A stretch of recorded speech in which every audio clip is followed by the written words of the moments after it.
করে দিচ্ছ, এই জন্যই আমি আল্লাহ তোমাদেরকে দুনিয়ার মধ্যে পাঠিয়েছি।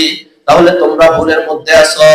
ও দুনিয়ার মুসলমান, আল্লাহ তাআলা কোরআনুল কারীমের আরেক জায়গার মধ্যে ডাক দিয়ে বলেন, এরে দুনিয়ার মুসলমান, আমি আল্লাহ তাআলা শুধু মানুষ কেন, আমি আল্লাহ তাআলা আসমানের নিচে জমিনের উপরে অনেক কিছু সৃষ্টি করেছি। কোন কিছুকেই আমি আল্লাহ তাআলা অহেতুক বানাই নাই, অনর্থক বানাই নাই।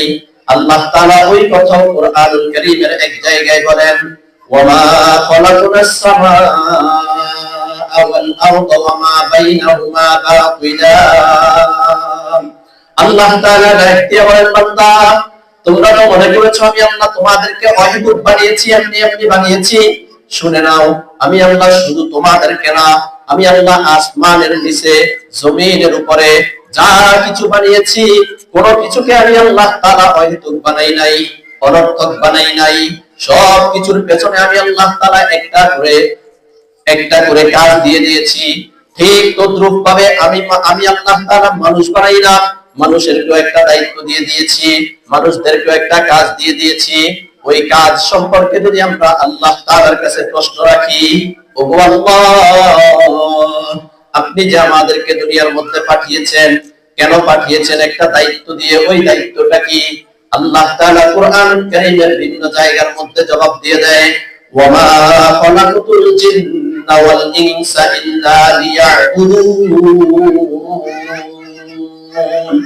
আল্লাহ তাআলা কোরআনুল কারীমের বিভিন্ন জায়গায় বলেন, আমি আল্লাহ মানুষ বানাইলাম শুধুমাত্র আমি আল্লাহ তাআলার ইবাদত করার জন্য, অন্য কোনো উদ্দেশ্য দিয়া আমি আল্লাহ মানুষ বানাই নাই।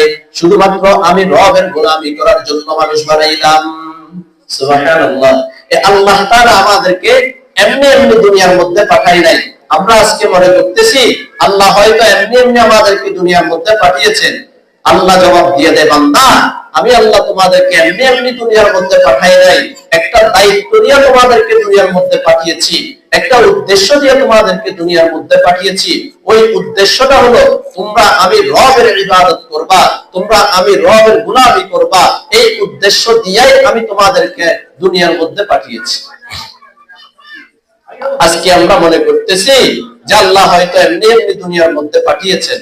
আল্লাহর হাবিব জনাবে মুহাম্মদুর রাসূলুল্লাহ সাল্লাল্লাহু আলাইহি ওয়াসাল্লাম হাদিস শরীফের মধ্যে বলেন, আল কাইয়িসু মান দানা নাফসাহু ওয়া আমিলা লিমা বাদাল মাউত ওয়াল আজিজু মান আতবা'a নাফসাহু হাওয়াহা ওয়া তামান্না আলা আল্লাহ।